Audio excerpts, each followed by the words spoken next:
You ask yourself why you voluntarily walk into the fire while everyone else in the room is trying desperately to hide. The meeting leader asks for a volunteer, and your hand shoots up before your brain has even agreed to the danger. Sitting in the audience silence feels heavier and more stressful to you than the actual physical act of speaking. The passenger seat feels like a trap because you have absolutely no control over where the car is heading. Acute anxiety does not make you freeze up. Instead, it makes you speed up and try to take charge immediately. You trust yourself to handle the crushing pressure far more than you trust the silence to resolve itself on its own.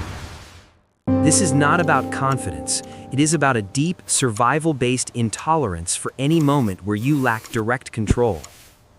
It is safer for you to drive the car through the violent storm than to sit helplessly in the back seat. You rehearse conversations constantly in your head, so the stage feels like the only place you are finally allowed to speak. People think you are brave, but you actually just feel safer when you are the one dictating the energy of the room.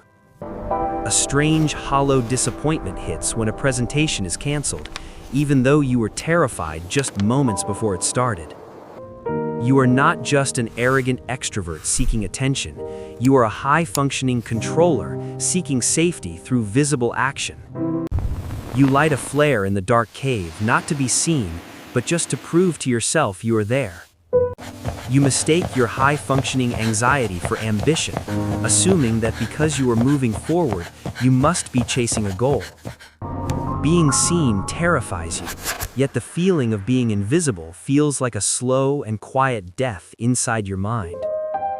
The scariest chair in the entire room isn't the one on the podium, it is the one in the back.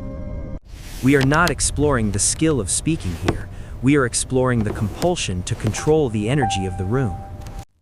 It feels like a compulsion because your nervous system treats silence as a threat that must be neutralized immediately by you.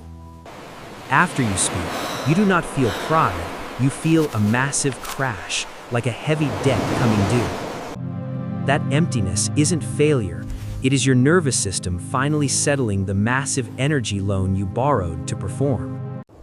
They see the shiny performance on the outside, but you feel the heavy cost of the energy you just spent. You do not have to carry the energy of the entire room on your back just to feel safe inside it. You are allowed to let the silence sit there without fixing it and trust that the room will not collapse. It is okay to retire from being the reliable volunteer who always steps in to save everyone else from the awkwardness. You are allowed to let someone else struggle with the pause, and you are allowed to just sit there and breathe. Your worth is not tied to being the one holding the microphone or controlling the flow of the entire meeting. You are valuable even when you are just listening, and you do not need to perform to earn your seat.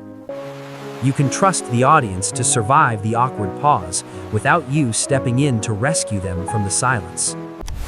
Visibility is not the only form of safety available to you, and silence is not a threat you must solve. You are allowed to just exist in the room without having to control every single wave of energy moving through it.